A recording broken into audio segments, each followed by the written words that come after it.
ধৈর্য কখনো মানুষকে ঠকায় না। ধৈর্য মানুষকে অনেক কিছু শেখায় এবং উত্তম সময়ে শ্রেষ্ঠ উপহার দেয়। হ্যালো এভরিওয়ান, আসসালামু আলাইকুম। সবাই কেমন আছেন? আশা করছি সবাই খুব ভালো আছেন। আমি আলহামদুলিল্লাহ ভালো আছি। এই তো চলে আসলাম আরেকটি নতুন ব্লগ নিয়ে। আশা রাখছি সবাই একটা লাইক দিয়ে শুরু থেকে শেষ পর্যন্ত দেখবেন। সকালের জন্য নাস্তা বানাচ্ছি, আর আজকে সকালের নাস্তায় আমি আলুর পরোটা বানাবো। প্রথমে আটাটাকে গুলিয়ে নিচ্ছি গরম পানি দিয়ে।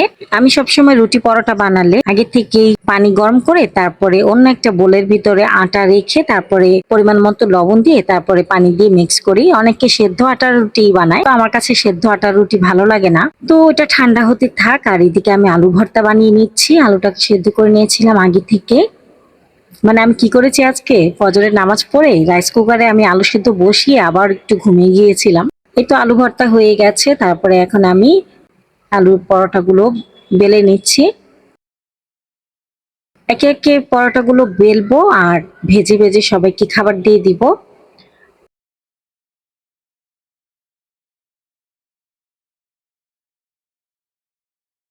ইতোমধ্যে অলরেডি সবার নাস্তা করা হয়ে গেছে। এখন আমি আমার পরোটাটা ভেজে নিচ্ছি। এভাবে আলু পরোটা বানালে আমাদের ঘরের সবাই খুবই পছন্দ করে।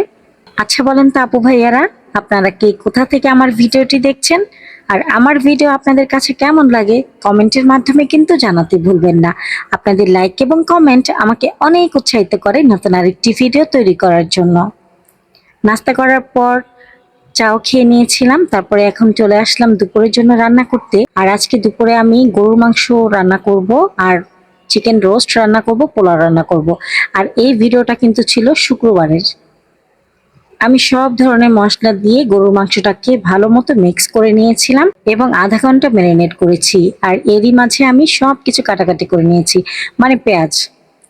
আজকে তো আর কিছু কাটাকাটি নাই, পেঁয়াজ আর আলু কেটেছি। গরুর মাংসের সাথে আলু দিব, এই জন্য তো একটা প্রেসার কুকারে আমি পরিমাণ মতো তেল দিয়ে দিলাম। তারপর পেঁয়াজ কুচি, গোটা গরম মশলা দিয়ে হালকা ভাজার পর ম্যারিনেট করা মাংসটা দিয়ে দিলাম।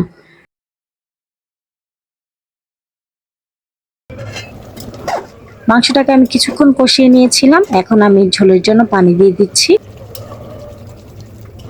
তারপর প্রেসার কুকার ঢাকনাটা লাগিয়ে দিলাম।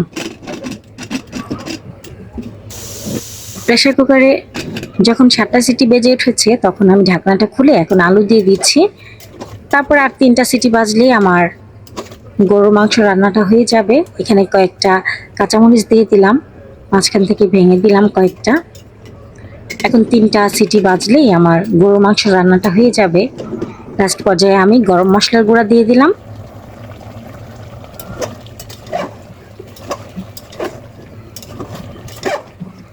এই তো আমার গরুর মাংসের তরকারিটা রান্না হয়ে গেছে।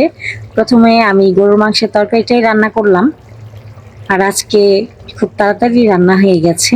এখনো কিন্তু ওনারা নামাজে যায়নি, মানে জুম্মার নামাজ পড়তে। এখন আমি পোলাও বসিয়ে দিচ্ছি। তেলের উপর ঘি দিয়ে দিলাম, তারপর শাহি জিরা দিয়ে দিলাম, গোটা গরম মশলা, পেঁয়াজ কুচি হালকা ভাজার পর পোলাওয়ের চাল দিয়ে দিলাম, আদা রসুন বাটা দিয়ে দিলাম। চালটাকে আমি বেশ কিছু সময় নিয়ে ভেজে নিয়েছি। তারপর দিয়ে দিচ্ছি গরম পানি পরিমাণ মতো। এখন দিয়ে দিচ্ছি পরিমাণ মতো লবণ, গুঁড়া দুধ, বেশ কয়েকটা কাঁচামরিচ, তেজপাতা। পানিটা যখন কমে আসবে তখন আমি চুলার আঁচটা মিডিয়াম হিটে ঢেকে রাখবো 10 মিনিট। 10 মিনিট পর এখন আমি নেড়েচেড়ে মিক্স করে নিচ্ছি। পোলাওটা দেখতে কতটা সাদা হয়েছে দেখেছেন? কারণ পেঁয়াজটা আমি হালকা ভেজেছিলাম। পেঁয়াজটা কিন্তু বেশি মানে বেরেস্তা করে ভাজা যাবে না, তাহলে পোলাওয়ের কালারটা নষ্ট হয়ে যায়। এখন আমি উপর থেকে ঘি দিয়ে দিলাম, আর 10 মিনিট দমে রাখলেই কিন্তু আমার পোলাও রান্নাটা হয়ে যাবে। আমি পাশের চুলায় ট্রান্সফার করে দিলাম পোলাওটা। আর এইদিকে আমি চিকেন রোস্ট রান্না করব। এখানে আমি চিকেনগুলোকে হালকা করে ভেজে নিচ্ছি। চিকেনে আমি কিছুই দিইনি, শুধুমাত্র পরিমাণ মতো লবণ দিয়েছি। চিকেনটা ভাজা হয়ে গেছে, এখন আমি উঠিয়ে নিচ্ছি।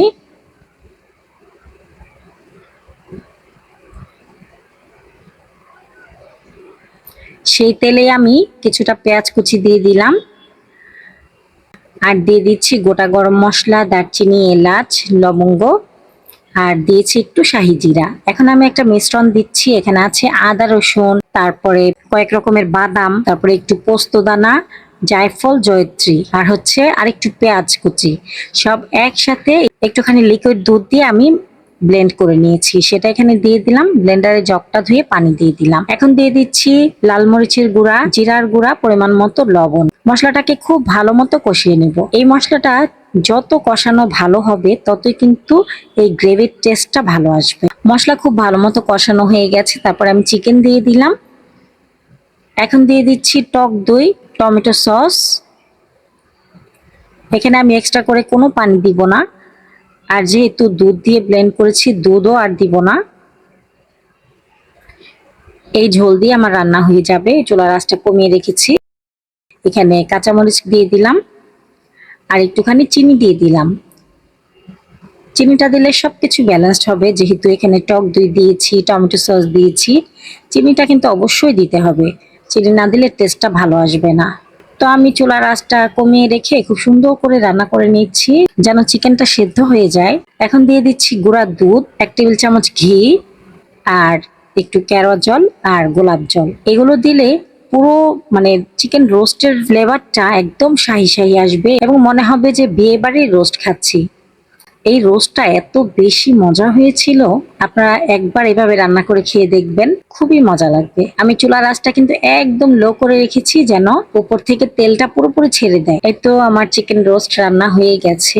এখানে পোলাও রান্নাটাও হয়ে গেছে।